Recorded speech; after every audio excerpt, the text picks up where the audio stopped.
감면 공제 제도가 있는데 경우에 따라 아예 세금을 자체를 안 낼 수도 있는 제도가 있습니다. 청년 창업 중소기업 세액 감면 제도를 적용 잘 받으면 세금을 하나도 안 낼 수 있는데요. 여기서 키포인트로 생각해야 되는 거는 요건을 갖춰야 되는데 생각보다 이 요건 갖추는 게 좀 까다롭습니다. 디테일한 내용들이 많다 보니까 게임 공략집처럼 이렇게 하면 되는데 이렇게 하면 또 안 되고. 괜히 세무 전문가 있는 게 아니에요. 프로게이머 무슨 소리?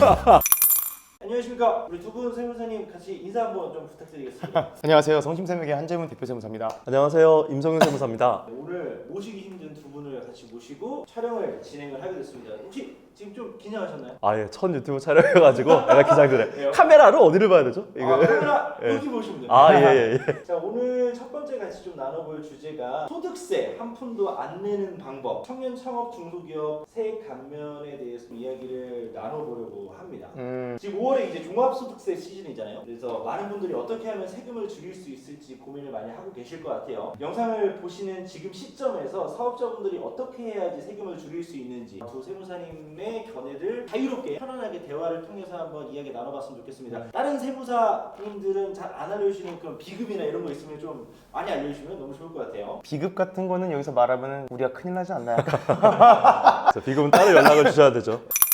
일단은 뭐 이제 사실 지금 4월 말 5월 초잖아요. 사실은 이제 결산일이 이제 보통 12월 31일이니까 개인 사업자 같은 경우는 지금에 와가지고 사실 손기한서 거의 확정이 됐다고 봐야 되고 실질적으로. 그리고 이제 지금 시점에서 이제 비용 처리나 이런 것들을 통해서 이제 관리를 해가지고 세금을 절감하는 건 사실은 조금 쉽지는 않아요. 그렇기 때문에 지금은 이제 세법에서 규정하고 있는 이제 세액 감면이나 공제라는 게 있어요. 이제 세금적인 혜택을 주는 그 조세특례제한법이나 아니면 소득세법이나 법인세법에서 규정하는 감면 공제 제도가 있는데 그런 것들을 최대한 반영해서 절세라는 게 제일 중요하다고 보거든요. 경우에 따라 아예 세금을 자체를 안 낼 수도 있는 제도가 있습니다. 예를 들어서 이제 요즘 유행하는 뭐 요즘이 아니죠. 유행한 지 한 5년 됐는데 청년 창업 중소기업 세액 감면이라든지 아니면 고용진대 세액 공제나 아니면 중소기업 사회보험료 세액 공제 또 이번에 새로 신설된 23년도부터 적용 시작된 통합 고용 세액 공제 등등 여러 가지가 많이 있어요. 그러면 세금을 아예 하나도 안 낼 수 있는 방법이 있다고 말씀을 좀 해주셨는데 네. 그 부분에 대해서 조금 더 설명을 좀 해주실 수 있을까요?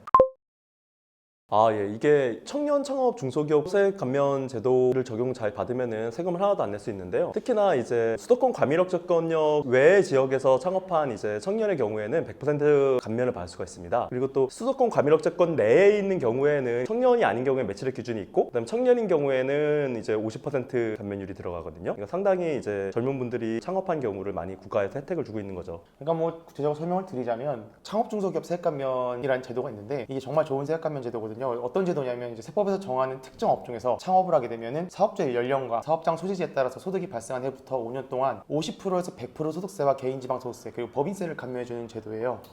여기서 키포인트로 생각해야 되는 거는 이제 어쨌든 요건을 갖춰야 되는데 생각보다 이 요건 갖추는 게 좀 까다롭습니다. 그래서 이제 사업주분들이 이러면 이거 적용 받으실 때 어떤 걸 좀 키포인트로 생각하셔야 되냐. 첫 번째는 창업자의 연령, 사업장 소재지, 그리고 업종, 그리고 실제로 사업자 등록을 하는 게 창업에 해당하는지 이 네 가지를 살펴보실 필요가 있어요. 진짜 5년 동안 100%를 다 감면해 주시는 거잖아요. 그쵸. 이게 그러면 조건 갖추기가 생각보다 좀 까다로울 것 같은데 조금 더 구체적으로 어떤 조건을 만족시켜야지 100% 감면이 진행될 수 있을까요? 일단은 창업중소기업 세액 감면 제도는 기본적으로 수도권 과밀역 채권역 외 지역에서 창업을 하면 50%를 세금 감면을 해줘요. 그런데 만 34세 이하의 청년의 경우에는 거기다 50%를 더 감면해 주는 거거든요. 그러니까 수도권 과밀역 채권역 외 지역에서 창업을 하면 50%에 플러스 50%가 돼서 100% 감면이 되는 거고요. 수도권 과밀역 채권역 외 지역이 아닌 그 내 지역에서 창업을 했을 때는 원래는 0% 감면인데 50%가 추가가 되다 보니까 수도권 과밀역 채권역 외 지역이 아닌 수도권 과밀역 채권에서 창업을 해도 50% 세금 감면을 받을 수 있는 거죠. 그러니까 청년이 창업을 하면 50%까지 감면을 받을 수 있는 거고, 그렇죠. 과밀역 채권역 외 지역에서 창업을 하면 100%까지 감면을 받을 수가 있는 거네요. 그렇죠. 원래 50%인데 100% 감면을 받을 수 있는 거죠. 그럼 일단 100% 감면을 받으려면 청년이 되어야 될 것 같은데 청년의 기준은 좀 어떻게 될까요? 이게 만 34세 이하가 되면 청년이라고 할 수가 있는데요. 근데 이제 저희 남성분들이 이제 군대 갔다 오시잖아요. 군복무 한 거를 빼가지고 이제 현재 나이에 만 44세 이하가 되면 되고요. 다만 이게 이제 창업 당시에 그 나이가 되어야 됩니다. 그러면 군복무 기간이 학사 장교라든지 굉장히 다양한 근무 제도가 있잖아요. 네. 그거에 따라서 군복무 기간은 아예 나이에서 제일 그렇죠. 최대 6년까지. 6년 맞죠? 학사장교가 하셨던 분들은 차감 기간이 늘어나니까 39세까지도 창업을 하셨을 때 조금 더 연령 요건에 여유가 있을 수 있죠. 아무래도. 많은 경우에 창업 감면을 받으시더라도 이제 이런 군복무를 반영 안 하셔가지고 못 하시는 경우가 꽤 많아요. 이 군복무 경적 증명서를 제출하면 충분히 제대로 받을 수 있으니까요. 34세 넘었다고 무조건 안 되라고 생각하지 마시고 남성분들 다시 한번 도전해 보시기 바랍니다. 네, 그리고 이제 34세 요건이 기본적으로 만 나이입니다. 생일 지나기 전까지 만 34세에서 35세 넘어가기 이전 생일 지나기 전까지 사업자를 내시면 괜찮습니다. 이것도 좀 궁금해하실 것 같아요. 공익근무 요원이잖아요. 공익근무. 공익근무 요원도 군복무를 쳐주나요? 아 사실 이게 제가 공익근무 요원 출신인데요. 아 공익근무 요원도 이제 군필입니다. 군필이어서 예 충분히 다 군복무 기간 다 들어가는 거고요. 아, 그러면 예. 그 공익근무원도 이제 소집 해제되면 병적증명서 나와요? 그렇죠. 당연히 병역증명서 나오죠. 어쨌든 예. 그 공익근무원도 된다고 합니다. 한진문 선생님은 어디 네. 갔다 오셨죠? 전 육군 현역으로 갔다 왔습니다. 22개월 하고 왔어요. 그러면은 이게 6년까지 된다고 하면 이제 학사장도 오래 하고 이러신 분들은 나이 40에도 청년 창업 마흔 가까이 돼도 청년 창업 받을 수 있습니다. 와. 요즘 뭐 청년의 기준이 좀 많이 완화가 된 것 같아요. 사회적으로든 세법으로든. 네. 제가 지금 만 34세 정도 되거든요. 근데 저도 이번에 사업자를 내고 내년에 만 35세가 되면 감면 혜택을 못 받게 되는 거 아닌가요? 그러니까 다들 그렇게 생각하시는 분들이 많아요, 실질적으로. 근데 창업할 때 그 창업 당시에만 그 연령 요건을 갖추시면 창업하시고 나서 나이가 그 초가 되더라도 감면을 계속 받을 수 있습니다. 그러니까 창업할 때만 만 34세 이하. 네. 아까 사업장 소재지도 좀 중요하다고 말씀을 해주셨어요. 어느 지역에 사업자를 등록해야만 감면을 받을 수 있을까요?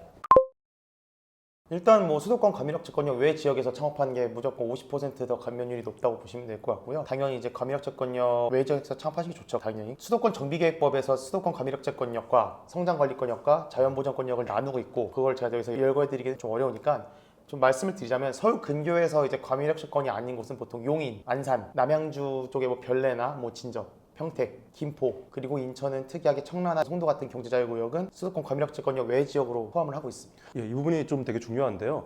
이 수도권의 개념과 수도권 과밀역채권역의 개념이 좀 다릅니다. 우리 수도권 하면은 서울, 경기를 다 생각하잖아요. 막 1단계 맞지만 수도권 과밀역채권역은 아까 세무사님 말씀하신 것처럼 수도권 내에서 서울, 경기에서도 이제 빠지는 부분들이 있어요. 근데 대부분의 경우에 이 경기도권에 있는 분들은 난 무조건 수도권이니까 안 되겠지라고 생각하고 포기를 하시더라고요. 그래서 이런 분들 꼭 세무사님한테 연락 주셔서 저희 경영청구 특히 인천, 청라나 송도 같은 경우는 이제 놓치시는 분들 꽤 있죠. 그렇죠. 맞습니다. 그리고 이제 남양주 같은 경우는 남양주라고 다 과밀역 채권이 외 지역인 게 아니라 남양주 일부 지역은 과밀역 채권이고 남양주 그 외에 나머지 지역은 과밀역 채권이 아닌 형태로 분류가 되기 때문에 그렇죠. 요거는 이제 법 조항을 잘 검토하셔가지고 명확하게 확인하셔서 진행하시는 게 되게 중요합니다.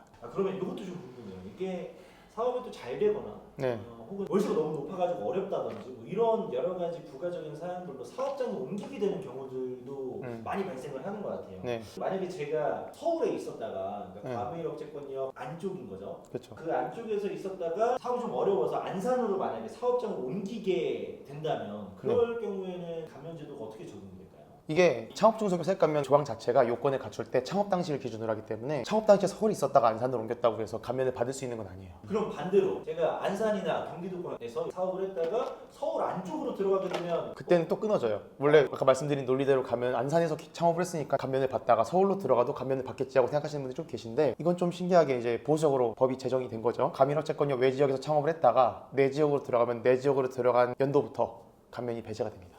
하긴 처음에 한 달 정도만 사업장을 밖에 있다가 네. 서울 안쪽으로 들어가는 그런 좀 상황들을 방지하기 위해서 이 제도 취지 자체가 수도권에 밀집되어 있는 그거를 좀 이제 분산하려고 지역 균형 개발을 위한 제도적인 측면에서 제정된 게 있기 때문에 취지 자체를 고려해봤을 때는 타당하다고 봐요. 요거 좀만 더 네네. 법인의 경우에는 본사를 기준으로 해가지고 이제 이 창업 감면을 하거든요. 근데 이제 많은 경우에 판례 같은 거 보면은 이제 이 감면을 받기 위해서 본사를 실질적으로 본사가 아닌데 대충 사무실 하나만 지역에다 놔둬서 본사라고 하고 직원 뭐 한두 명 있고 막 나머지 뭐 지점에 다 직원 뭐 뭐라도 이런 경우가 있습니다. 이런 경우에는 실질적으로 본사가 아닌 경우에는 나중에 조사받아서 문제가 생길 수 있고요. 그래서 이제 실질적으로 본사 역할을 하는 것이 이제 지방에 있어야 됩니다. 예. 이제 뭐 페이퍼 본사를 음. 페이퍼처럼 이제 과밀역 채권역 외 지역에 뭐 예를 들어 용인에 설립을 해놓고 실질적인 사업이나 이런 것들은 과밀역 채권역 내 지역 서울 이런 데서 이제 사업을 영위한다는 게 밝혀지면은 다 추징당하죠. 그렇죠. 추징당한다는 거는 그동안 감면을 받았을 경우는 다 뱉어내야 뱉어내고 가한세까지 들어가니까.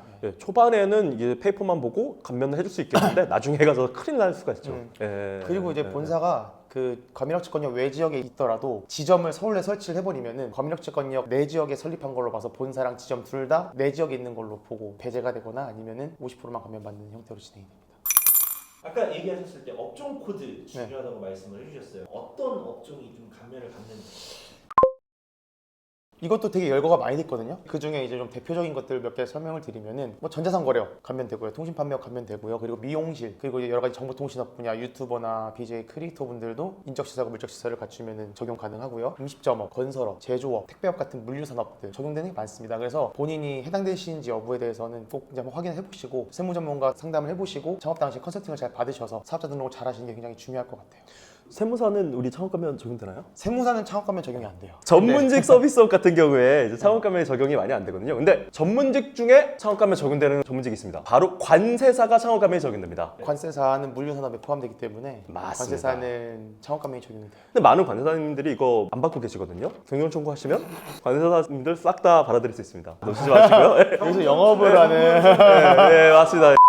그리고 또 이게 저희는 이제 서울에서 주로 활동을 하니까 이제 음식점 때 많이 창업을 받으시잖아요. 그렇죠. 네, 근데 제가 고향이 강원도거든요. 지방 가면은 음식점 아무도 창업가면 받으시는 분들이 거의 없더라고요. 그래요? 예, 요새 좀 그렇습니다. 노다지네. 네, 그러니까 그렇습니다. 예, 지방분들 저희 뭐 경영청구라는 거는 이제 지방이어도 다 할 수 있고 요새는 다 인터넷으로 다 할 수 있기 때문에 언제든 연락 주시면은 어쨌든 감면을 받을 수 있는데도 못 받으신 분들은 경정청구를 그쵸. 통해서 세금을 네. 환급받을 수 있으니까 그 부분 과거에 못 받으셨더라도 그쵸. 너무 낙담하지 마시고 경정청구 신청하셔서 세금 환급받으시면 된다는 얘기를 하고 있는 겁니다. 다만 이제 카페는 우리가 사업자 등록증이 음식점업으로 돼 있지만 이제 세 분류가 다르기 때문에 못 받는다는 점 알아주시고 카페는 네. 음식점업으로 분류되지 않고 비알코올성 음료 제조업으로 분류가 되기 맞습니다. 때문에 예, 그거는 좀 어렵다. 예, 맞습니다.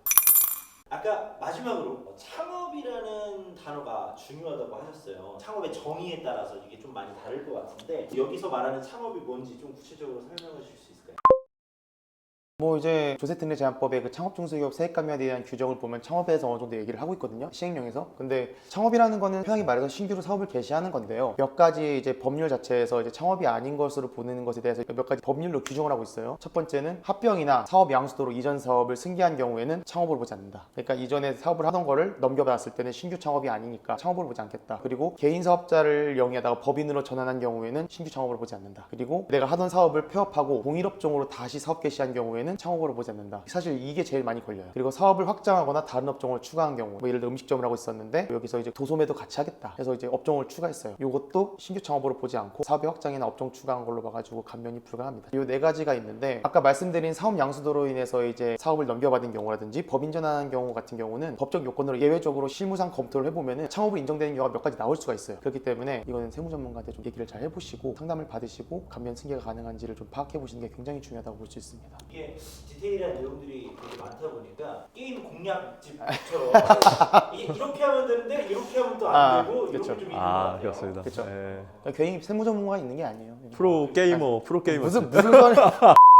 이건 진짜 사업주분들이 알고 계시면 도움이 많이 될 것 같아요. 오늘 해주신 이야기. 결과적으로 이제 제일 중요한 거는 이게 지금까지 계속 창업 중소기업 세액감면에 대해서 여러 가지 얘기를 많이 했잖아요. 근데 이제 가장 중요한 게 사업자 등록이에요. 사업자 등록. 어쨌든 창업 당시의 요건을 갖춰야 되는 부분이기 때문에 창업할 때 사업자 등록하잖아요. 개인 사업자 같은 경우는 사업자 등록 일 기준으로 창업을 한 것을 보고요. 그리고 법인 같은 경우는 법인 설립 등기일 기준으로 창업의 시기를 규정을 하고 있거든요. 그렇기 때문에 결국에는 법인 설립 등기하고 사업자를 내는 시점과 개인 사업자는 사업자 등록을 진행하는 그 시점에 요건을 갖춰가지고 제대로 사업자 등록하는 게 굉장히 중요하다고 볼 수 있습니다. 그러니까 이제 가장 아쉬운 게 사업자를 자기가 등록을 해서 갖고 왔는데 딱 보니까 요건이 실질적으로는 그 감면을 갖출 수 있는 요건이 되는데 사업자 등록을 잘못해가지고 감면을 못 받는 경우가 굉장히 허다해요. 뭐 업종 코드를 잘못 썼다든지 아니면 과밀업체권역 외 지역에서 실제로 영업을 함에도 불구하고 뭐 자기 집으로 전입된 집으로 뭐 사업자를 냈다든지 이런 것들이 굉장히 많거든요. 근데 사실은 이제 이런 부분들도 소명을 하면은 실질과세 원칙상 이제 실질적으로 요건을 갖췄다는 걸 입증하면은 감면을 받을 수 있는 부분이니까 너무 낙담하지 마시고 실제로 제가 그걸 고쳐드린 사례도 있고 그래서 감면 적용받은 사례가 있으니까 지금이라도 이제 잘 준비하셔가지고 꼭 저한테 안 하셔도 되니까 주변에 세무 전문가한테 도움 받으셔서 감면 혜택 꼭 받으실 수 있도록 진행하시는 게 굉장히 중요할 것 같습니다.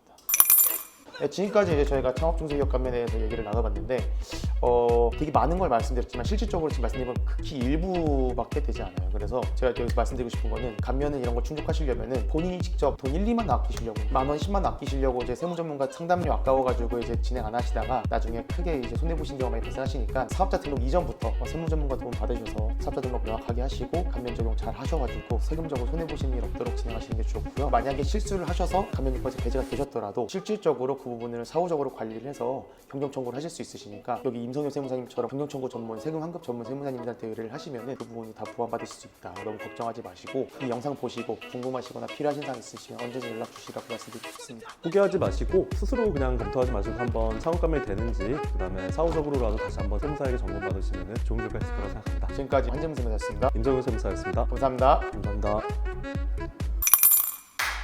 안녕하세요. 내가 아까 다시 한다. 잠깐 쉬었다 갈게요. 잠깐.